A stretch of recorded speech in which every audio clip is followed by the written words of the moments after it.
Shalom, Bapak Ibu Saudara.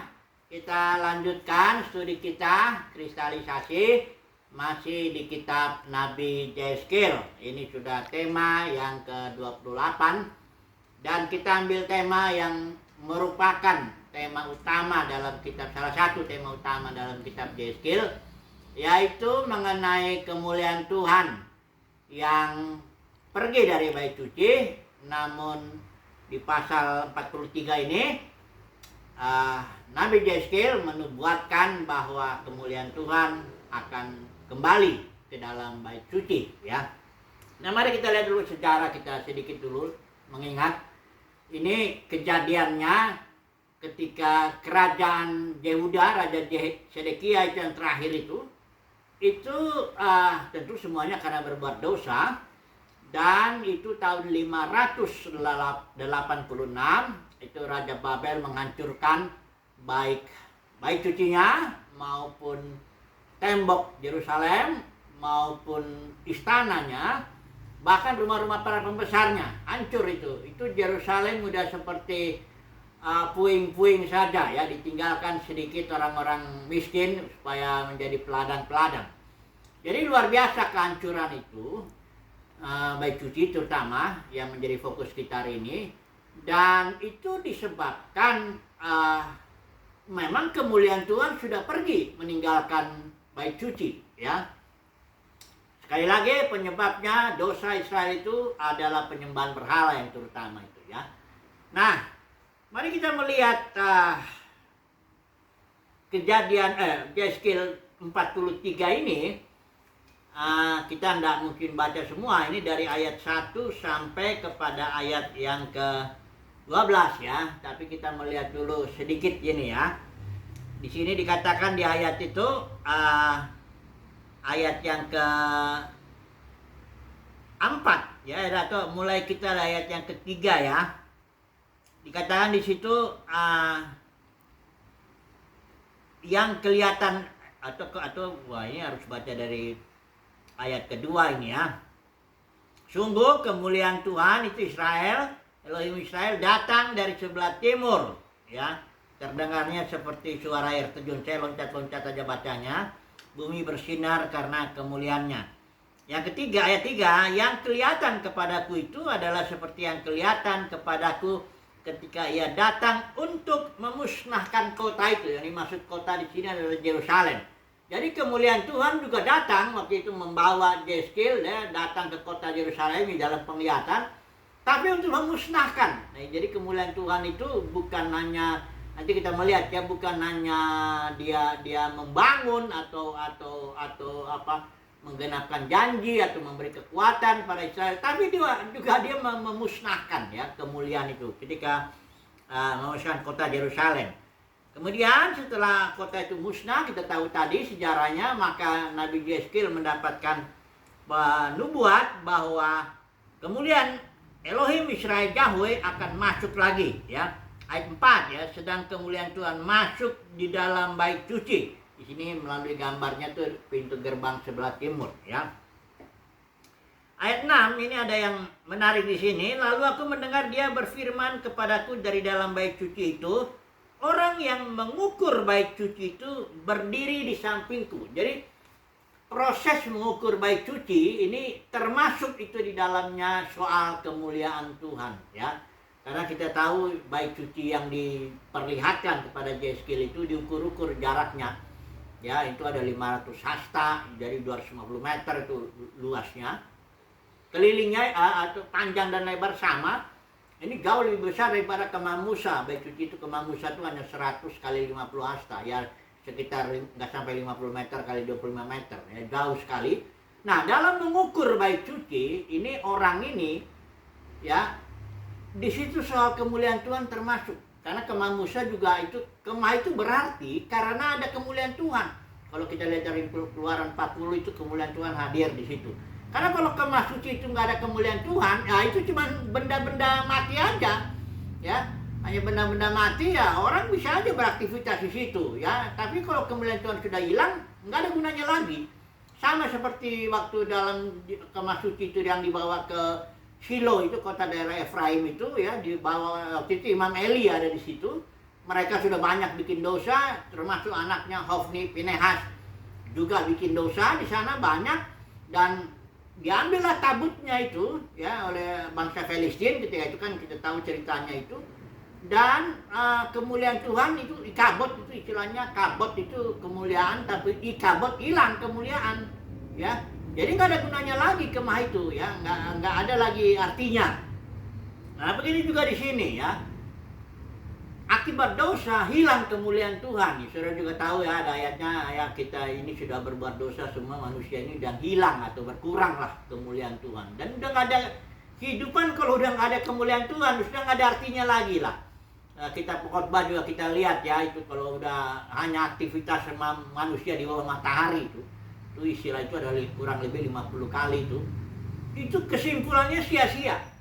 Aktivitas ibadah suci juga kalau udah nggak ada kemuliaan Tuhan itu juga sia-sia, nggak ada gunanya lagi. Apa gunanya ya?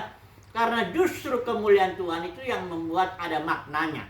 Nah mari kita lihat apa itu kemuliaan Tuhan kalau hadir ada di bait suci ya. Ini kita lihat ya, ayat yang ke-7. Tuhan berfirman kepada Yeskil, "Hai anak manusia." Ketika kemuliaan itu sudah datang ya, ini Tuhan berbicara begini, "Inilah tempat tahtaku," itu satu. Kedua, "Inilah tempat tapak kakiku." Yang kedua, "Disinilah aku akan diam." Jadi ketika kemuliaan Tuhan itu hadir dalam bait suci, itu artinya disitulah tempat tahta Tuhan, disitulah Tuhan memerintah, mengatur, mengelola umatnya. Itu satu ya. Yang kedua dikatakan di sini tempat tapak kakiku, ya tempat orang kalau berpijak ya bekerja disitulah ya. Ini tapak kaki simbol-simbol semuanya. Kemudian dikatakan disitulah aku diam. Kehadiran Tuhan itulah yang membuat umat Tuhan kan kita merasakanlah kehadiran Tuhan, karena kuncinya di situ. Jadi saudara lihat betapa luar biasanya ini kemuliaan Tuhan kalau dia hadir dan dia tidak hadir. Kalau tidak hadir, makanya Tuhan bilang lebih bagus hancur aja. Tahun 586 ya, ketika Yeskil di pasal awal itu kan mendapat penglihatan juga kemuliaan Tuhan berangkat atau pergi dari bait suci. Memang bait suci itu dihancurkan aja, nggak ada gunanya lagi ya. Ya lebih bagus dihancurkan dengan harapan Israel akan menjadi sadar ya bahwa oh ya, bait suci sudah dihancurkan ya, karena toh juga kemuliaan Tuhan sudah nggak ada. Ya malah celakanya kalau bait suci itu masih ada, aktivitasnya masih ada di situ, imamnya masih pada korban apa, bikin apa semuanya, itu sama sekali hanya aktivitas agamawi yang gak ada gunanya. Tidak ada kemuliaan Tuhan di situ, ya, karena kemuliaan Tuhan itu kuncinya, ya, yang membuat ada maknanya lah, ya, aktivitas di bait suci itu. Nah, mari kita coba dengan cepat langsunglah aplikasikan ke dalam kehidupan kita sebagai gereja ya, mengenai kemuliaan Tuhan ini kita lihat. Saya harus membaca dulu beberapa bagian atau ayat-ayat firman Tuhan dari Kolose dan Korintus terutama ya.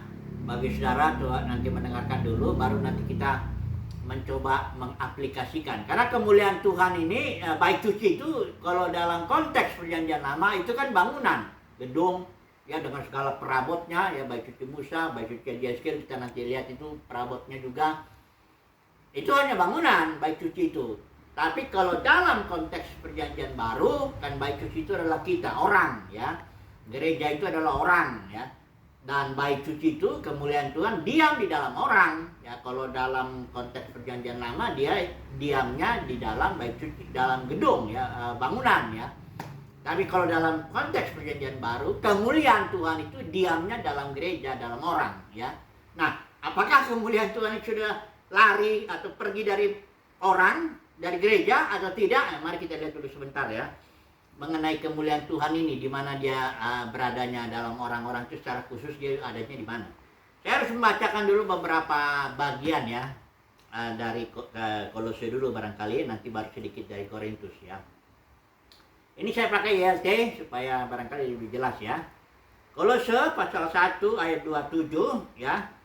Katakan di sini, kepada mereka Elohim ingin memberitahukan apa kekayaan kemuliaan ya, rahasia ini di antara bangsa-bangsa, yaitu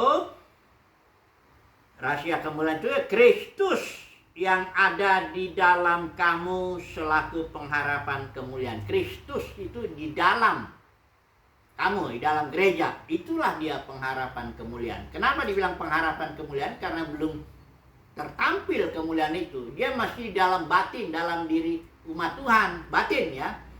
Nah, ya, itu makanya kalau ayat 4 ya, saya baca lagi pasal 3 ayat 4 Kolose. Manakala Kristus yang adalah hidup kita sudah dapat dinyatakan, maka kamu juga akan dinyatakan dalam kemuliaan bersama dia. Nah, ini maksudnya Kristus yang dalam batin kita itu adalah hidup kita. Itulah yang menggerakkan kita, memimpin kita, mengarahkan kita, menguatkan kita.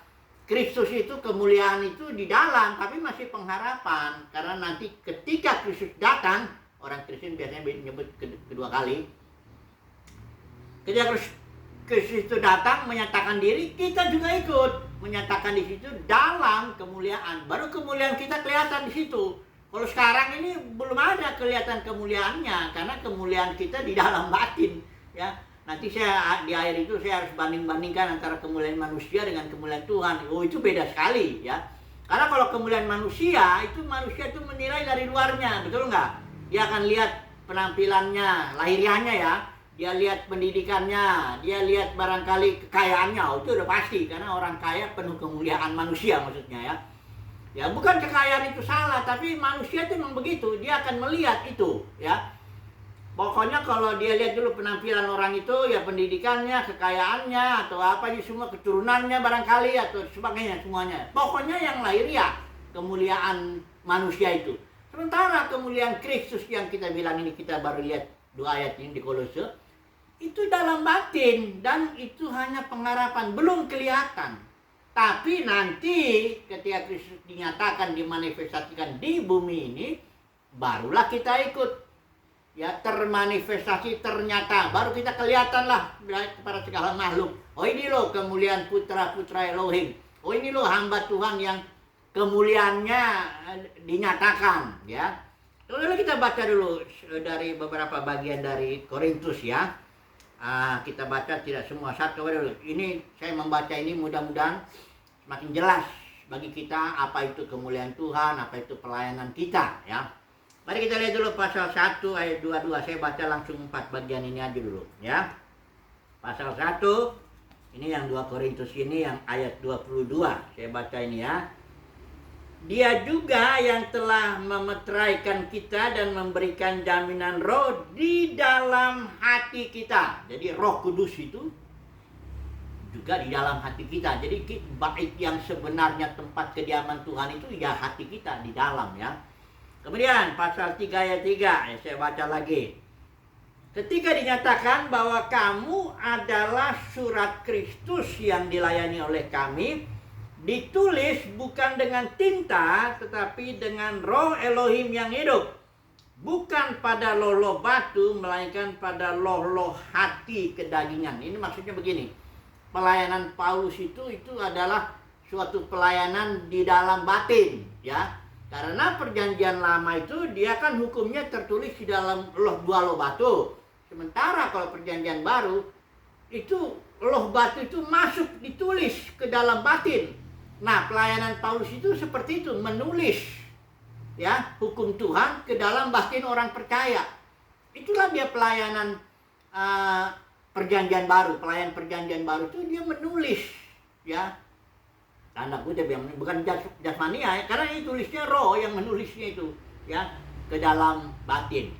Coba dulu saya baca lagi beberapa bagian lagi. Pasal 3 ayat 6 dulu ya, saya baca dulu ya.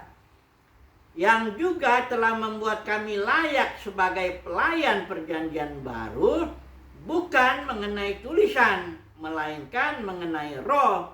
Karena tulisan itu mematikan, tetapi roh menghidupkan. Ya, jadi karena roh itu kemuliaan, roh kemuliaan kan itu bukan di dalam tulisan. Karena kalau begitu Israel itu datang hukum Taurat, ya baru dia kelihatan terbongkarlah. Karena hukum Tauratnya kan di dalam 2 loh batu, terbongkarlah kebusukan Israel itu, ya, kebodohannya atau apa. Sebelum datang hukum Taurat, Israel tidak kelihatan dosanya, ya.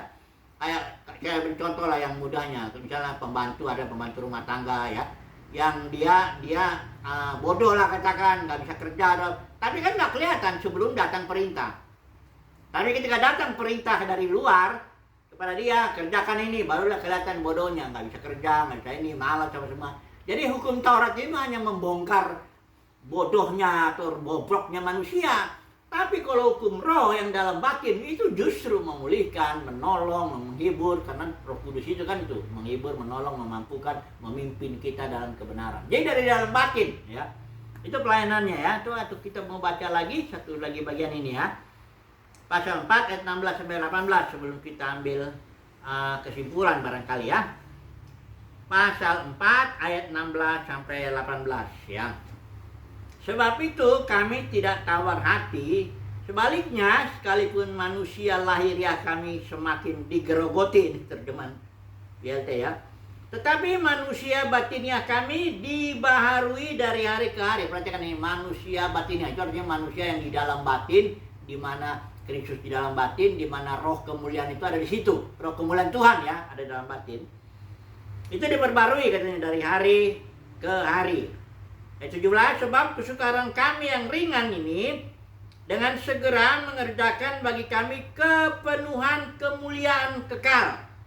Nah ini ya, untuk mendapatkan kemuliaan yang penuh kekal ini, dibilang kemuliaan kekal ini, memang ada kesukaran. Dan Paulus hanya bilang kesukaran ringan. Sebenarnya bukan ringan secara manusia.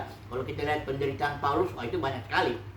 Ya, dia pernah beberkan itu penderitaannya, bagaimana dia dipukul ya, di sinagoga itu ada dipukul 40 kurang, jadi 39 kali, dia kena karam kapal, dia difitnah, dia pada akhir hidupnya malah dia dipenggal kepalanya ya, menurut tradisi begitu di Roma. Kaisar Nero itu zamannya. Jadi penderitaan Paulus itu banyak, tapi hanya dia menyebutnya ya itu kesukaran kami yang ringan saja dibilang, karena dia dikuatkan oleh kuasa kemuliaannya ya. Kalau di Kolose juga itu ada kuasa kemuliaan Tuhan itu menguatkan seseorang, menguatkan hamba Tuhan. Kemuliaan Tuhan itu yang menguatkan dia ya. Itu makanya Paulus bilang, ini kesukaran yang ringan ajalah ya, tapi mengerjakan bagi kami kepenuhan kemuliaan kekal ya. Kemudian 18 terakhir, karena kami tidak memperhatikan apa yang kelihatan. Ini perhatikan ya. Kami tidak memperhatikan apa yang kelihatan, melainkan apa yang tidak kelihatan. Karena apa yang kelihatan itu sementara, tetapi apa yang tidak kelihatan itu kekal. Maksudnya yang kelihatan itu, kemuliaan manusia itu sementara.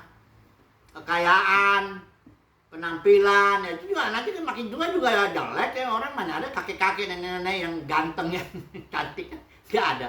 Itu sementara aja. Kekayaan juga ya, kalau begitu orang itu sakit itu mati, emangnya dibawa harta itu, ya kan gitu. Pokoknya yang kelihatan itu, Paulus bilang, Alkitab bilang, ya firman Tuhan bilang itu sementara aja ya. Karena bahkan di Yakobus bilang manusia hidup kayak uap, sebentar kelihatan itu hilang ya. Jadi itu kalau kemuliaan manusia itu ya begitu modelnya ya.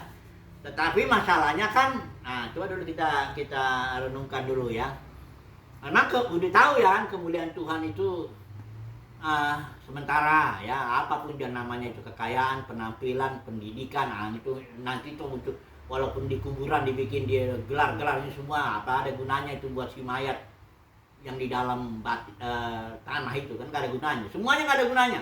Kemuliaan manusia hancur sementara aja, tapi kemuliaan yang batinnya, Kristus dalam batin itu, yang adalah pengharapan kita, itu nanti justru yang kekal dikatakan di sini. Nah, coba dulu kita terapkan ke dalam konteks lah kehidupan kita ya, sebagai umat Tuhan, sebagai gereja, sebagai pelayan Tuhan ya, entah saya bekerjanya di mana atau sebagai ya, pokoknya kehidupan kita lah ya. Mari kita melihat ya. Gereja dulu lah ya, kita lihat dulu ya. Gereja mula-mula itu kemuliaannya adalah batinnya. Mengapa saya bilang itu? Saya bandingkanlah dengan dunia kekristenan saat ini. Gampangnya itu kalau saudara bilang pendeta besar misalnya gitu ya, itu apa yang besarnya? Pastilah pengikutnya banyak, yang kelihatan itu loh, lahiriahnya itu. Kekayaannya barangkali ya. Penampilannya juga ya jangan terlalu jelek juga gitu kan. Setelah itu sekolah teologinya barangkali. Pendeknya kalau dibilang pendeta besar dalam kekristenan saat ini ya, kalau kita itu yang dimaksud yang kayak gitu tuh, yang lahiriahnya besar. Bukannya dimaksud kemuliaannya besar dalam batin, karena kemuliaan dalam batin itu memang nggak bisa kelihatan. Ya, manusia melihat masalah yang kelihatan, termasuk dalam dunia kekristenan ini orang melihat yang kelihatan kok. Ya, begitu penampilannya, begitu kekayaannya, ucapannya, udah pokoknya kalau orang yang kemuliaannya dalam batin, kalau ngomong dia salah aja bawaan. Ya, kalau orang pendeta besar gitu itu biasanya ngomong pun apapun yang dia omongin, entah dia ngomong sesuai Alkitab atau enggak, itu tapi dianggap benar aja gitu ya. Karena apa? Gereja sudah jatuh, pecah menjadi ribuan denominasi, dan perkara jatuh itu kemuliaan Tuhan yang tadinya batinnya gereja mula-mula, berubahlah kemuliaan Tuhannya menjadi lahiriah, menjadi kemuliaan manusia. Itu saya beri contoh tadi satu, kalau disebut pendeta besar. Ya.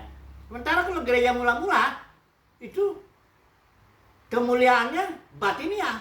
Itu kalau saya lihat gereja di Smyrna itu, di Wahyu pasal 2 itu jelas kelihatan mereka, Tuhan bilang, Tuhan yang nilai ya, mesti Tuhan yang nilai.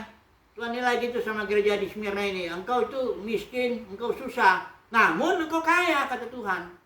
Nah, ini penilaian Tuhan ya. Jadi karena Tuhan menilai di dalam batinnya, oh engkau kaya dalam batinmu itu karena penuh kemuliaan Tuhan.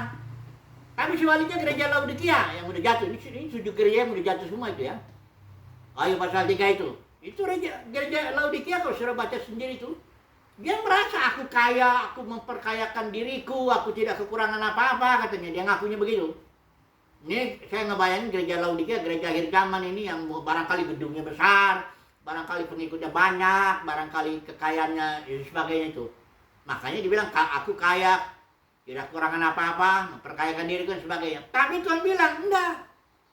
Kalau menurut penilaianku, engkau tuh miskin, buta, telanjang, melarat. Bayangkanlah itu. Jadi saudaraku, saat ini memang kalau kita menilai dengan penilaian manusia, itu bisa kebalikannya dari Tuhan itu. Ini bukan berarti membenarkan, oh ya kalau gitu kita miskin aja, kita susah aja, bukan gitu juga ya. Oh ya ada juga yang miskin susah ya karena memang salahnya sendiri, nggak kerja, nggak semangat sekolah, nggak ada ya, terus dari bilang penuh kemuliaan Tuhan, yang nggak juga. Ya, atau misalnya ada orang kaya dipercayakan Tuhan banyak uang, terus juga bukan berarti dia nggak punya kemuliaan Tuhan. Ini masalahnya yang batinnya ini memang tidak bisa diukur sekarang lah ya. Itu makanya Paulus bilang jangan dulu menghakimi dalam arti menilai dan vonis, ya, jatuh vonis itu ya. Jangan kalau misalnya ada orang ngomong langsung kita lihat dulu, oh penampilannya begini-begini, nggak ada kemuliaan manusianya, langsung vonis, kau salah berarti. Nah itu Paulus bilang, tunggu dulu lah, kita lihatlah nanti. Karena kita semua nanti akan menghadap kepada tahta pengadilan Kristus ya. Untuk nanti disitulah kelihatanlah yang sebenarnya, mana yang hamba Tuhan, mana yang hamba uang, mana yang pejuang kemuliaan Tuhan, mana yang pejuang kemuliaan manusia. Ciri-cirinya orang yang berjuang dalam kemuliaan manusia itu dia selalu ingin supaya orang lain mandang dia tuh dia bagus, dia hamba Tuhan yang hebat, dia dipakai Tuhan, dia ada kecenderungan, dan selalu kalau dia dibilang salah, dia membela diri. Itu salah satu cirinya juga ya. Bela diri, suka coba jelas, enggak gitu loh, maksud saya itu begini gitu. Supaya dia jangan dihina, jangan disalah mengerti, jangan dikritik gitu. Tapi beda orang yang umumnya hamba Tuhan yang memang dia berjuang untuk kemuliaan Tuhan, kan itu batinnya, dia sadar juga nggak apa-apa lah, kayak dikritik dia apa, dibilang apa ya, ya bukan berarti dia masa bodoh ya, barangkali kritiknya benar juga, tapi maksudnya dia itu hidup sebagai pejuang kemuliaan Tuhan, pejuang batinnya, ya. Itu sebabnya seorang pendeta atau pelayan Tuhan atau apapun juga dia, kalau memang dia pejuang kemuliaan Tuhan, dia nggak akan tarik orang murid-murid kepada dirinya, tarik duitnya lagi apa semua, bangun gedung yang besar, bangun monumen apa semua. Itu kan nggak ada. Rasul Paulus nggak bikin gitu, Rasul Yohanes juga, semua murid-murid gereja mula-mula, saudaraku, nggak ada yang bangun gedung. 200 tahun pertama gereja mula-mula tuh nggak ada yang bangun gedung-gedung itu, nggak ada ya. Gedung-gedung itu Kelihatannya oh itu kan hanya tempat kebaktian. Enggak, itu ada makna rohaninya itu. Itulah yang pergeseran dari kemuliaan manusia, kemuliaan Tuhan menjadi kemuliaan manusia. Karena gedung ini dulu Paulus juga pakai gedung ruang Kula Tiranus, tapi bukan itu, dia nggak pernah bangun secara fisik, secara kemuliaan manusia. Karena dia bilang sendiri, kalau aku coba berkenan kepada manusia, aku bukan hamba Kristus, katanya di Galatia pasal 1 itu ya. Tegas itu Paulus. Dia berjalan aja seturut apa yang dipimpin oleh awan kemuliaan. Kalau bait suci di zaman Musa itu dipimpin oleh awan kemuliaan Tuhan. Kapan awan yang dipindah, disitulah orang Israel jalan. Kalau awan kemuliaan itu diam, disitu dia diam, ya. Nah kalau dalam dia sekarang ini karena kemuliaan gereja dunia kekristenan ini karena kemuliaan sudah kemuliaan manusia, nah udah lain itu dipimpinnya ya. Dipimpin, kalau saya merasa kadang-kadang seorang pelayan Tuhan itu saya dipimpin melayani di sini ya, barangkali di situ enak gitu loh. Makanya sampai ada lagu mana-mana Tuhan panggil ya, asal jangan disebutlah satu daerah yang agak susah di situ ya. Kalau katanya bahkan ada yang lebih tegas lagi bilang, oh kalau cari pelayan Tuhan atau pendeta di kota-kota mah banyak, tapi kalau di daerah-daerah terpencil, tempat-tempat susah, itu susah cari pelayan Tuhan ya. Kenapa? Ya memang udah begitu. Pelayan Tuhan jadi dipimpin oleh awan kemuliaan manusia gitu loh ya. Dan celakanya dalam kekristenan ini, celakanya itu yang menurut saya itu, justru kalau orang yang penuh kemuliaan Tuhan itu tandanya katanya dipakai Tuhan luar biasa. Ini celaka sekali itu. Paulus ketika membuktikan bahwa dia itu seorang pelayan Tuhan, yang ditonjolkan bukan kemuliaan manusianya.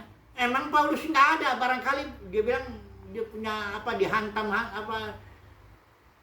pokoknya banyaklah kesusahannya. Atau saya tanya dulu lah kemuliaan Yesus itu. Ketika setelah 30 tahun, setelah 3 tahun, 3,5 tahun dia melayani, apa kemuliaannya dia? Dia mati di kayu salib, itu jubahnya aja itu apa yang ditinggalkan oleh Yesus kepada murid-muridnya? Apa dia punya pengikutnya semuanya juga akhirnya berteriak-teriak salibkan dia, bahkan muridnya Yudas satu mengkhianati dia. Petrus menyangkal juga dan sebagainya ya. Apa kemuliaannya? Kemuliaan manusia maksud saya. Apa kemuliaan Yesus itu? Ya, secara manusianya. Itu seorang yang katakanlah dibanding dengan Sanhedrin itu. Sanhedrin itu yang membunuh Yesus itu. Kemuliaan para pemimpin agama di zamannya itu. Sanhedrin itu mahkamah agama Yahudi. Kemuliaannya luar biasa. Kemuliaan manusianya loh ya. Imam besar satu pemimpinnya, ada 70 orang anggotanya. Mereka punya bait suci besar gedungnya itu.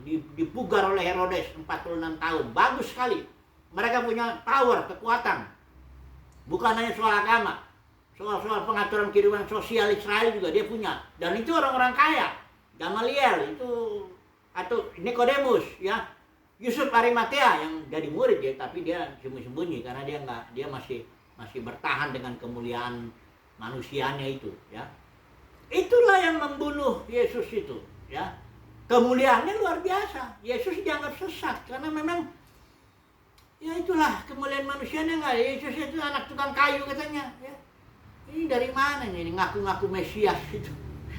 Ngaku-ngaku putra Elohim, anak tukang kayu apa semuanya.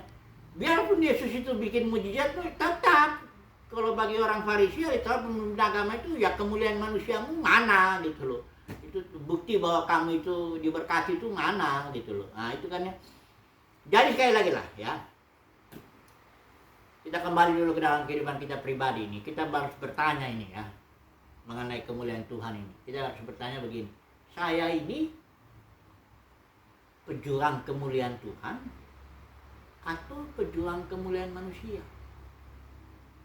Ciri-cirinya tuh saya udah lihat kasih tahu tadi tuh. Kalau pejuang kemuliaan Tuhan, dia emang mengutamakan yang di dalam batin itu. Dia mengikut Tuhan yang batinnya ya, mengikut doa, baca kitab secara batinnya, dia mencari Tuhan.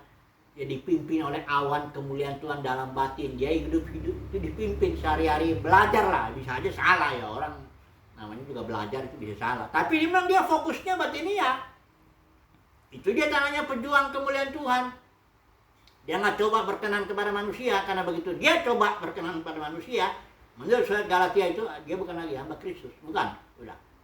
Kalau ada seorang katakanlah pelayan tanda kutip dalam kekristenan ini, tahu dia khotbahnya kalau sama orang kaya agak lembut, ya kan? Kalau sama orang miskin, kau mungkin gak diberkati karena kau gak bayar perpuluhan kali ya. Kau, woi keras dia ngomongnya, ya.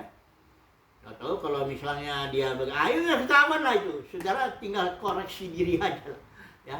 Saya ini pejuang kemuliaan Tuhan atau pejuang kemuliaan manusia, itu tanya aja. Cepat atau lambat akan ketahuan kok, ya.